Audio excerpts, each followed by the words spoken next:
Bueno, continuamos con el tema de arritmias ventriculares y el tema que vamos a hablar ahora es manejo médico versus invasivo, o sea, ablación en pacientes con arritmias ventriculares idiopáticas. Este es un grupo de pacientes que vamos a ver con frecuencia en el campo de la cardiología. Y bueno, vamos un poquito a repasar el concepto, ¿no? Las extrasístoles ventriculares o las arritmias ventriculares son latidos anormales, ¿correcto? Que se adelantan al ritmo sinusal y que se origina por debajo, pues, de la bifurcación de las de His. Estas se pueden originar en el mismo sistema eléctrico de conducción, en estructuras intracavitarias o en el tejido miocárdico. Entonces, estas extrasístoles tienen, bueno, suelen tener un QRS ancho y en algunas oportunidades podemos ver una P retrógrada, ¿no? Justamente después de la activación ventricular. Nunca vamos a ver, evidentemente, una onda P que precede a esta taquicardia porque estaríamos frente a una taquicardia supraventricular con aberrancia. Y las arritmias ventriculares idiopáticas pues pueden tener diferentes mecanismos y un factor que nos ayuda a definir los potenciales mecanismos de las arritmias ventriculares es la presencia de cardiopatía estructural o la ausencia de esta. Cuando tenemos un paciente que no tiene cardiopatía estructural, el corazón estructuralmente sano, no hay ninguna alteración en la estructura de los ventrículos, no hay ningún síndrome arrítmico hereditario, pues estamos frente a una arritmia ventricular idiopática, ¿correcto? Y suelen ser muchas veces, o suelen estar localizadas en estructuras muy definidas dentro del corazón, y suelen ser focales, ¿no? Y los mecanismos suelen ser diversos, como es el caso de las extrasístoles focales que se originan en los tractos de salida o estructuras intracavitarias, en donde pues la actividad desencadenada o los circuitos de microrreentrada son los mecanismos de estas taquicardias. También en corazones estructuralmente sanos hay mecanismos de reentrada como las taquicardias fasciculares, en donde pues el fascículo o parte del sistema de conducción integra un circuito de reentrada en el ventrículo izquierdo. Cuando hay una cardiopatía estructural, la causa más frecuente, o el mecanismo, perdón, más frecuente de una arritmia ventricular va a ser una reentrada. También puede ser otro mecanismo, pero pues ahí se está viendo que el más frecuente es la reentrada. Y entonces, pues en el caso de las arritmias ventriculares existen diferentes formas de manejarse. Una de ellas es con terapia pues farmacológica, pero bueno, ya sabemos que la eficacia pues de los fármacos no es la deseada, la ideal. La tasa de recurrencias pues es bastante alta, no alcanza el 50%, pero existen evidentemente otro tipo de formas de abordar este tipo de arritmias que suelen ser focales, puntuales, en un corazón estructuralmente sano. Es el caso de la ablación con navegador 3D, que justamente lo utilizamos con mucha frecuencia en pacientes con arritmias ventriculares idiopáticas. Este tipo de abordajes pues tiene pues una tasa de éxito bastante importante, que llega hasta un 95.5%, ¿correcto? Y que pues las tasas de complicaciones felizmente son bajas, hasta un 2%.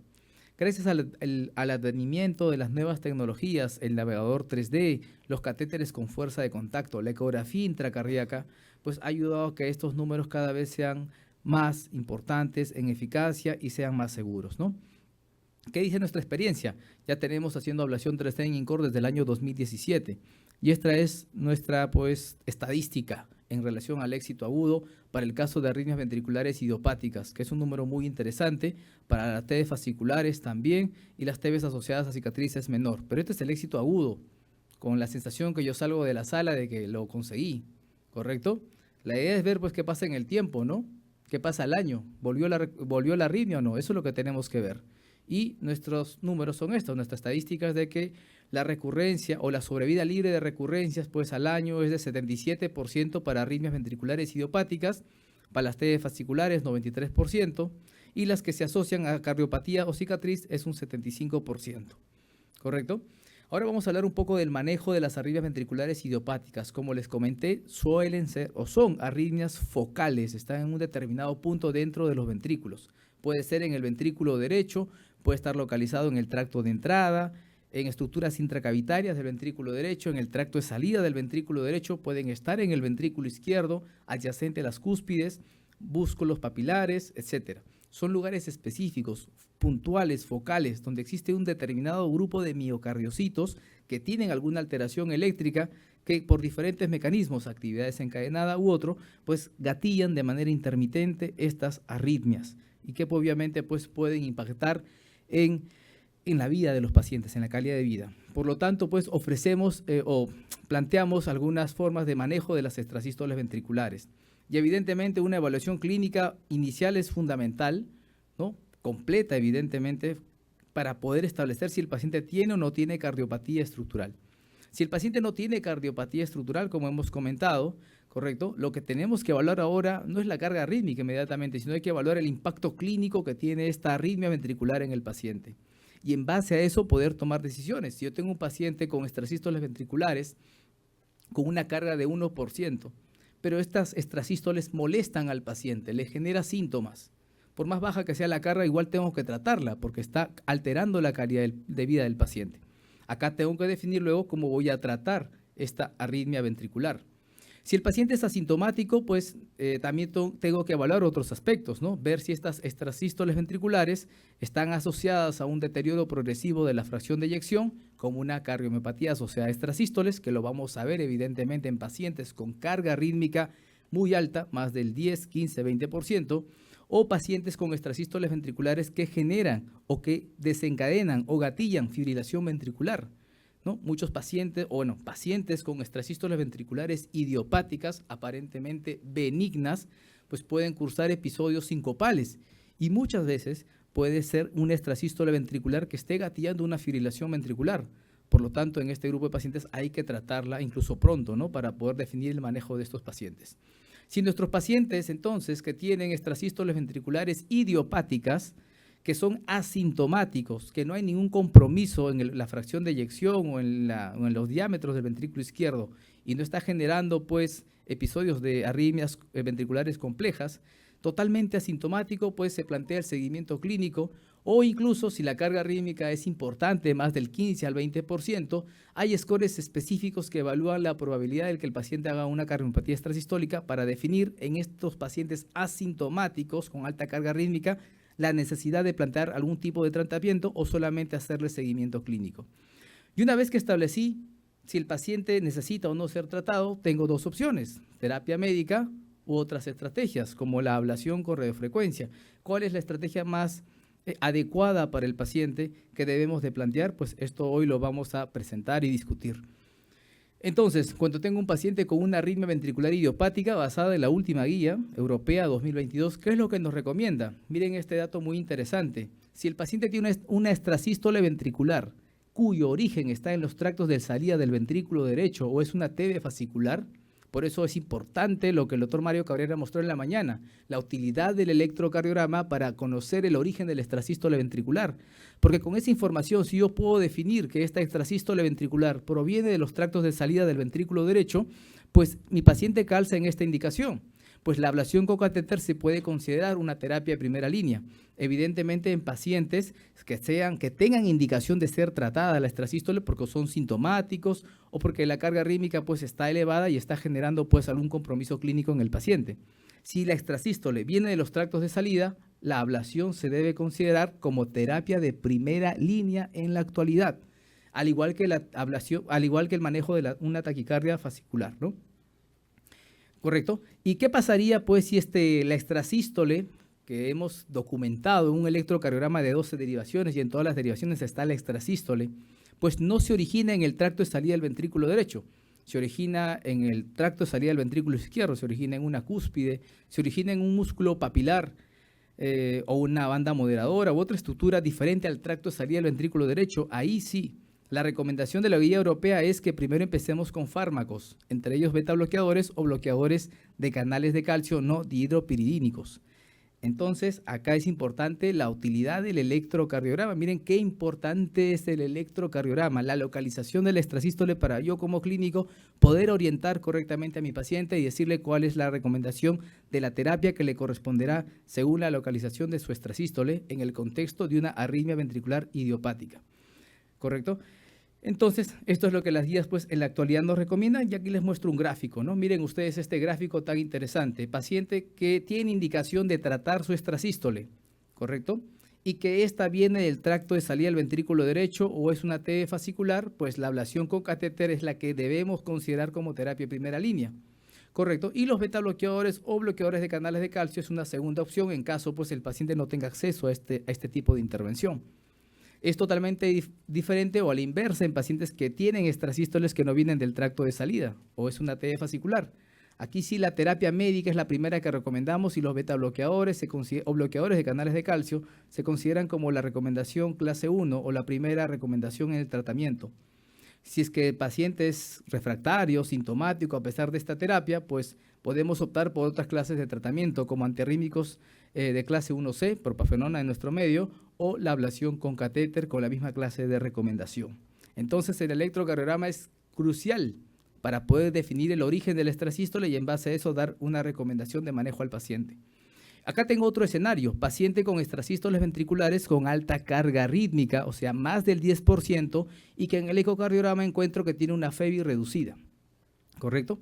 En este grupo de pacientes, como conversábamos, debo de sospechar una cardiomiopatía inducida por extrasístoles ventriculares, evidentemente habiendo descartado otras causas, ¿no?, más frecuentes. Si es que he descartado otras causas más frecuentes y tengo un paciente con extrasístoles ventriculares monomórficas con una alta carga rítmica mayor al 10%, ¿correcto?, debo de sospechar en esta patología. Y la terapia de primera línea, pues será la ablación con catéter.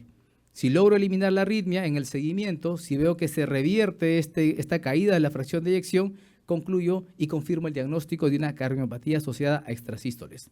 Pero también puede ser que este paciente de base tenía una cardiopatía estructural y que en la evolución de la enfermedad pues se agregaron las extrasístoles en una carga muy importante. Independientemente de ello, pues la carga alta va a deteriorar y empeorar la enfermedad del paciente por más que sea una cardiopatía estructural de base. Y en este caso la terapia de ablación con catéter o la terapia con antiarrítmicos tipo amiodarona se debe de considerar solo en este escenario, ¿ok? Y bueno, esta tabla es muy bonita que nos plantea la guía europea por lo siguiente. Si tengo pacientes con arritmias ventriculares idiopáticas, ¿correcto? Miren ustedes el mensaje número 1. ¿Qué pasa con la amiodarona? ¿Se recomienda la amiodarona? No, se contraindica, está prohibido. Entonces, este es un mensaje que deben de llevar a casa. Si ustedes tienen pacientes con extrasístoles o arritmias ventriculares idiopáticas, no interese de dónde venga, que sean extrasístoles ventriculares idiopáticas. Para poder decir que son idiopáticas, debía haber hecho una evaluación que descarte cardiopatía estructural. Pues la amiodarona nunca debe ser considerada una opción. Considera, pues, de repente, betabloqueadores, bloqueadores de canales de calcio, propafenona en nuestro medio, ¿correcto? Y en caso, pues, sea del tracto de salida, ablación con catéter como terapia primera línea. Pero nunca consideren la amiodarona como una opción, por favor, ¿no? El riesgo o las complicaciones son mayores que los aparentes beneficios que muestra este fármaco en este grupo de pacientes. La amiodarona tiene únicamente lugar en pacientes que tienen una cardiopatía estructural de base y que pues asocian arritmias ventriculares. En ese escenario, pues acá está la recomendación de amiodarona. Muy bien. Entonces, basados en esta recomendación que les acabo de dar, ¿qué recomendamos acá? Paciente de 32 años, tiene tiempo de enfermedad de un mes y tenemos este patrón electrocardiográfico. Este es una extrasístole con patrón de bloqueo de rama izquierda, eje inferior 2,3 ABF positivo, ¿correcto? Y derivaciones ABR y ABL negativa. ¿Qué nos dice esto? Que esta extrasístole ventricular viene ¿de dónde? De los tractos de salida. Ahora, ¿de qué tracto de salida viene esta extrasístole ventricular? Me ayuda pues la transición, donde se positiviza en las derivaciones precordiales esta extrasístole. B4. ¿Ven? 3 más negativo que positivo, B4. Entonces, cuando tengo una extrasístole cuya transición va después de B3, es una extrasístole que se origina ¿dónde? En los tractos de salida del ventrículo derecho. Perfecto. ¿Y qué me dice la guía en este grupo de pacientes? Pues la ablación con catéter como una terapia de primera línea. Evidentemente, si hay la opción y el paciente tiene acceso a esta intervención. Acá tenemos un ejemplo de cómo hacemos este procedimiento. Un resumen muy rápido, ¿no?, de esta extrasístole ventricular.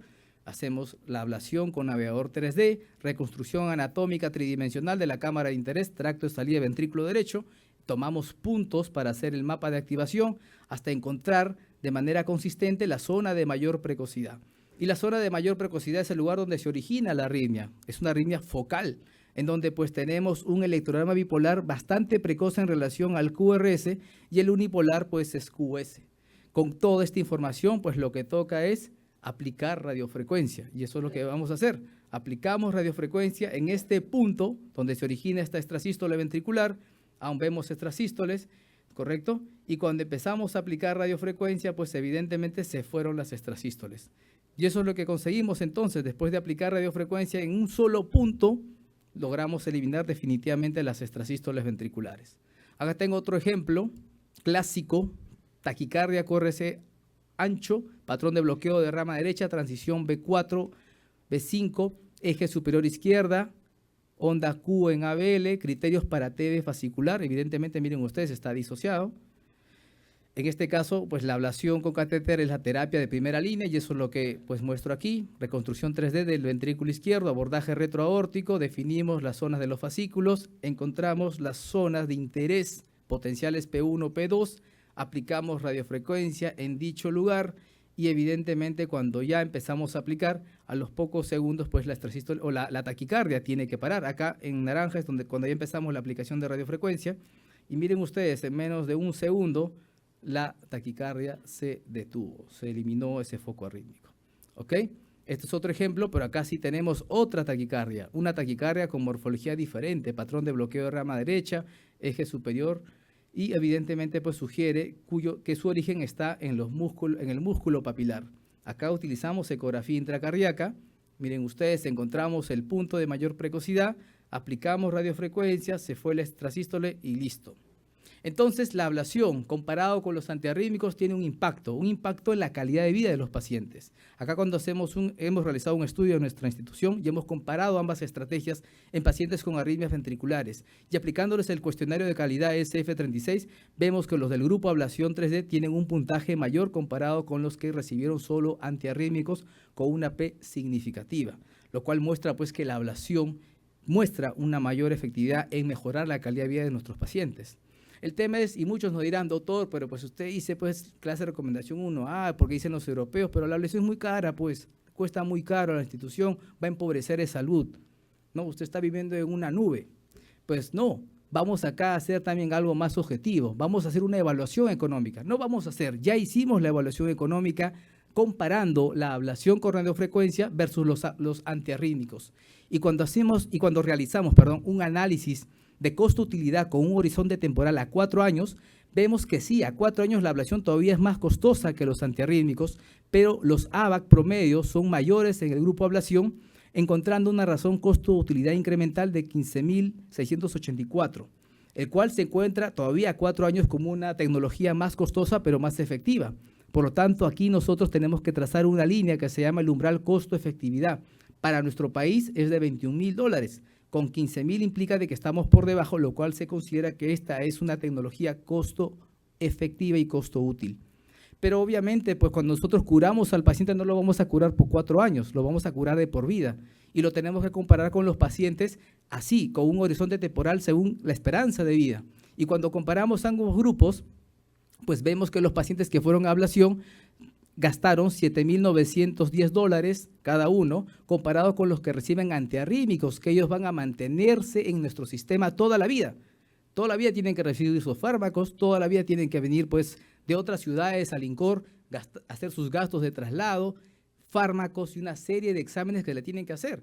Pues $9.581 le cuesta a la institución mantener un paciente con extrasístole ventricular idiopática. Cuando comparamos, ahora sí los antiarrítmicos se vuelven más caros cuando lo comparamos según sobrevida. Y obviamente los ABAC son mayores en el grupo ablación porque el impacto es más positivo en este grupo. Por lo tanto, la ablación 3D es más costo útil como la terapia antiarrítmica. Hagamos un análisis, ¿no? ¿Cuánto ahorra la institución por cada paciente? Aproximadamente ahorramos, acá vamos a buscar esta información, aproximadamente ahorramos un monto significativo. Miren ustedes, en el costo unitario de la ablación 3D es de 6.047, la cual representa una inversión inicial importante, por supuesto. El gasto promedio estimado según esperanza de vida en grupo ablación es de $7.910, y cuando se compara con el otro grupo, que es de 9.581, la institución ahorra $1.671 por paciente curado. Adicionalmente, el impacto de la ablación es positivo en calidad de vida. Y nosotros en INCOR, si es que trataríamos a todo en salud, si trataríamos a todos los pacientes, en total tendríamos que tratar a 478 pacientes por año. Esto implicaría de que nuestra institución ahorraría $798,000 al año de los pacientes si todos fueran tratados por ablación 3D y no mantener a los pacientes con antiarrítmicos toda la vida, que evidentemente es más costoso. Concluyo de que recomendamos la ablación como terapia primera línea en pacientes con arritmias ventriculares idiopáticas del tracto de salida del ventrículo derecho o TB fascicular. En las que no vienen de los tractos de salida, empiece con terapia farmacológica y si hay recurrencia o no tolera el fármaco, considera la ablación. Y la ablación 3D mejora la calidad de vida cuando lo comparamos con antiarrítmicos y es una estrategia más costo útil y costo efectiva cuando lo comparamos con antiarrítmicos en nuestra institución, tanto a 4 años como esperanza de vida del paciente. Muchas gracias.